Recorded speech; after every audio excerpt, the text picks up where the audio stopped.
नमस्कार दोस्तों। कहानी पद्मावती की। 12वीं और 13वीं सदी में दिल्ली के सिंहासन पर दिल्ली सल्तनत का राजा था।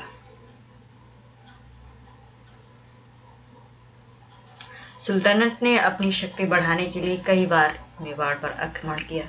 इस आक्रमणों से एक आक्रमण अलाउद्दीन खिलजी ने सुंदर रानी पद्मिनी को पाने के लिए किया था। ये कहानी अलाउद्दीन के इतिहासकारों ने किताबों में लिखी थी ताकि वो राजपूत प्रदेशों पर आक्रमण को सिद्ध कर सके। कुछ इतिहासकार इस कहानी को गलत मानते हैं क्योंकि ये कहानी मुस्लिम सूत्रों ने राजपूत शौर को उत्तेजित करने के लिए लिखी गई थी। रानी पद्मिनी के पिता का नाम गंधर्व सेन और माता का नाम पंचुपति था। रानी पद्मिनी के पिता गंधर्व सेन सिंहाल प्रांत के राजा थे। बचपन में पद्मिनी के पास हीरामणि नाम का एक बोलता तोता हुआ करता था, जिसके साथ ही पद्मिनी ने अपना बचपन बिताया था। रानी पद्मिनी का बचपन से ही बहुत सुंदर थी।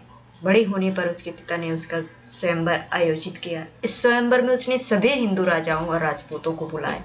एक छोटे प्रदेश का राजा मलखान सिंह भी उस स्वयंवर में आया था। राजा प्रबल रतन सिंह भी पहले से ही अपनी एक पत्नी नागमती होने के बावजूद स्वयंवर में गया था। प्राचीन समय में राजा एक से अधिक विवाह करते थे ताकि वंश को अधिक उत्तराधिकारी मिल सके। राजा प्रबल रतन सिंह ने मलखान सिंह को स्वयंवर में हरा करके पद्मिनी से विवाह कर लिया। विवाह के बाद वो अपनी दूसरी पत्नी पद्मिनी के साथ वापस चित्तौड़ लौट आए।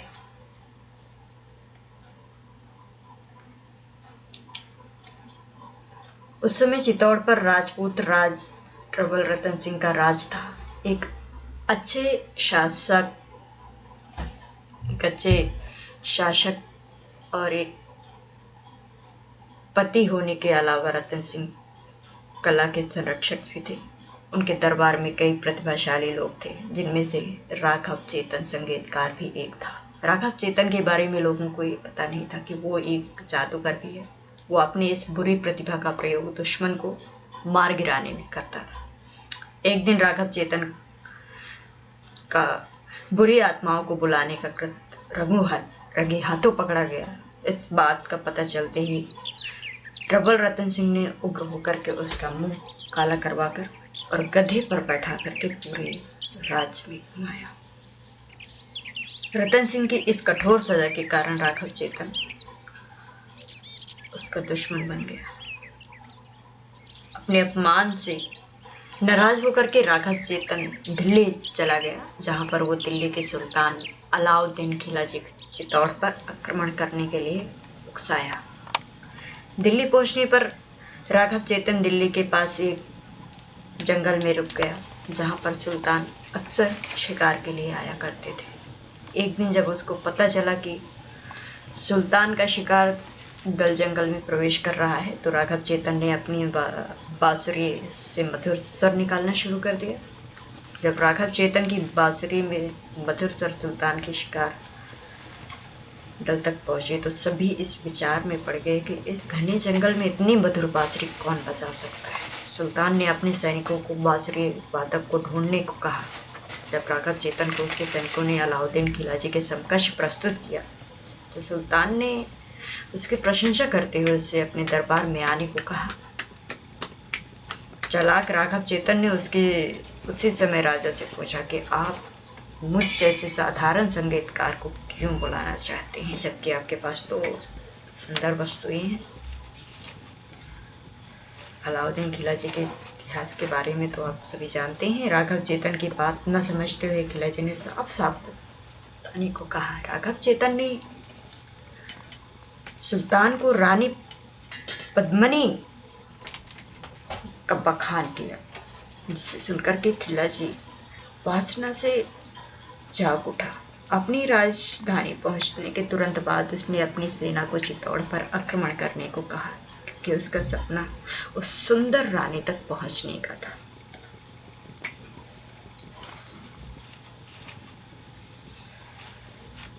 बेचैनी से चित्तौड़ पहुंचने के बाद अलाउद्दीन को चित्तौड़ के किले में भारी रक्षण में दिखा। उस प्रसिद्ध सुंदरी पद्मिनी की एक झलक पाने के लिए सुल्तान बेताब हो गया और उसने राजा रतन सिंह को यह कहकर के भेजा कि वो रानी पद्मिनी को अपनी बहन बनाना चाहता है। सुल्तान की बात सुनते ही रतन सिंह ने उसके रोष से बचने और अपने राजपाट को बचाने के लिए उसकी बात मान ली। रानी पद्मिनी अलाउद्दीन को कांच में अपना चेहरा दिखाने के लिए राजी हो गई। जब अलाउद्दीन को ये खबर पता चली कि रानी पद्मावती उससे मिलने के लिए तैयार है, तो वो अपने चुनिंदा योद्धाओं के साथ सावधानी से किले में प्रवेश कर गया। रानी पद्मिनी के सुंदर चेहरे को कांच के प्रतिबिंब में जब अलाउद्दीन खिलजी ने देखा तो उसने सोच लिया कि रानी पद्मिनी को अपनी बनाकर रहेगा। वापस अपने शिकार पर लौटते वक्त अलाउद्दीन कुछ समय के लिए रतन सिंह के साथ चल रहा था और मौका देखते ही उसने रतन सिंह को बंदी बना लिया और पद्मिनी की मांग कर बैठा। चौहान राजपूत सेनापति गोरा और बादल ने सुल्तान को हराने के लिए एक चाल चलते हुए खिलजी को संदेश भेजा कि अगली सुबह पद्मिनी को सुल्तान को सौंप दिया जाएगा।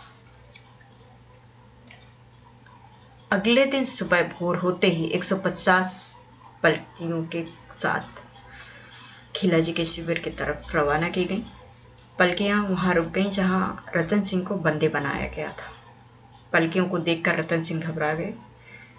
उन्हें लगा कि इन पलकियों में उनकी रानी पद्मावती यहाँ आएगी। वो अपने को बहुत अपमानित समझने लगे, पर ऐसा कुछ नहीं हुआ। उन पलकियों में से न ही उनकी रानी और न ही कोई दासियां थी।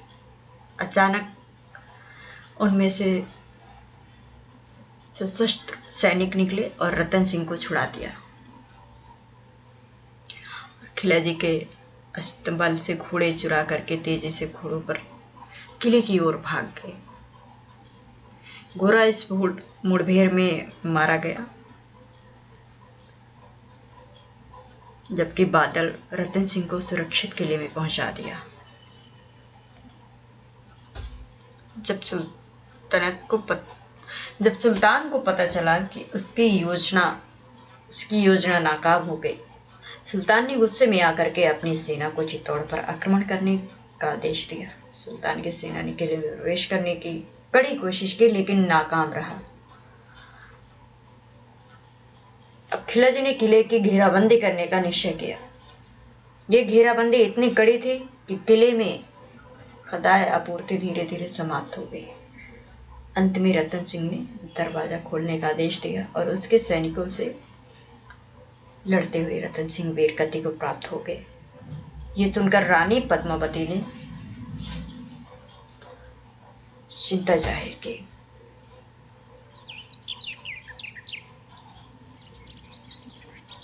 रानी पद्मावती ने सोचा कि अब सुल्तान की सेना चित्तौड़ के सभी पुरुषों को मार देगी। अब चित्तौड़ की औरतों के पास दो ही विकल्प था, या तो वो जौहर के प्रतिबल हो जाएं या विजय सेना के समकक्ष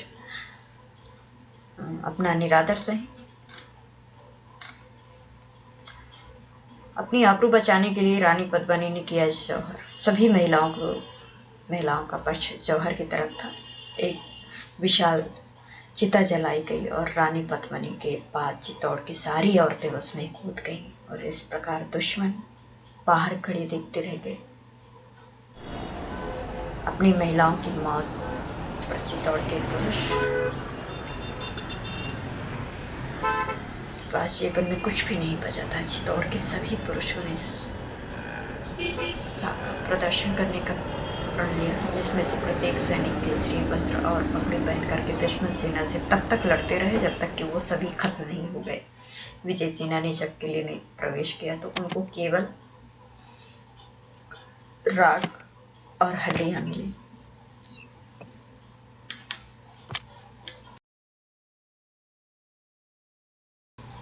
नमस्कार दोस्तों, कहानी पद्मावती की 12वीं और 13वीं सदी में दिल्ली के सिंहासन पर दिल्ली सल्तनत का राजा था।